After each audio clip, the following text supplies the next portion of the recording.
નમસ્તે મિત્રો, હું વૈદ્ય ભાવેશ ભાટુ જામદેવડિયા ખાતે મારું તસ્ય આરોગ્ય મંદિર ક્લિનિક આવેલું છે, જે હું આયુર્વેદિક પ્રેક્ટિસ આપું છું. અને આયુર્વેદથી પદ્ધતિથી ઘણા બધા રોગોની સારવાર કરું છું.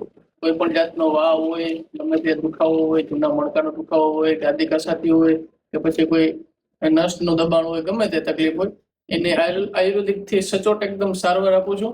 અને ઘણા દર્દીને સાજા કર્યા છે.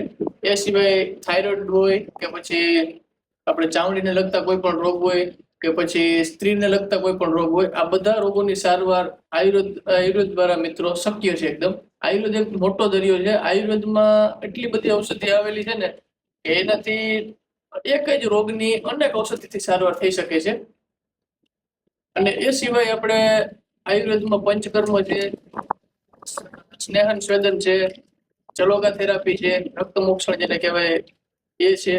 એ સિવાય આપણે અગ્નિકર્મ તથા વિધકર્મ, આ બધી વસ્તુ આયુર્વેદનો એક પાર્ટ છે.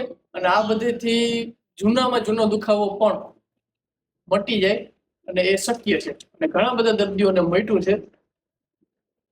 હવે હું તમને અત્યારે આયુર્વેદ વિશે થોડું કહેવા માંગુ છું કે આયુર્વેદ મિત્રો મેઇનલી આપણું શરીર છે ને આયુર્વેદને પ્રમાણે 3 દોષોથી બનેલું હોય છે: વાત, પિત્ત અને કફ.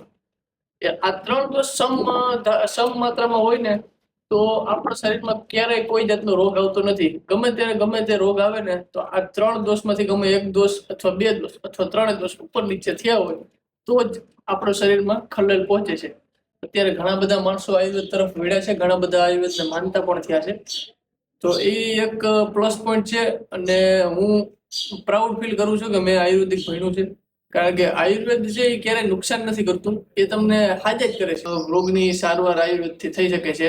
જ્યારે મોડર્ન સાયન્સ ના પાડી દઈએ કે ભાઈ આ વસ્તુ શક્ય નથી સારવાર, અને તમારે આજીવન દવા ચાલુ રાખવી પડે છે, એવી બધી વસ્તુ પણ મટી જાય છે. ઇવન કેન્સર જેવું કેન્સર પણ મટી જાય છે.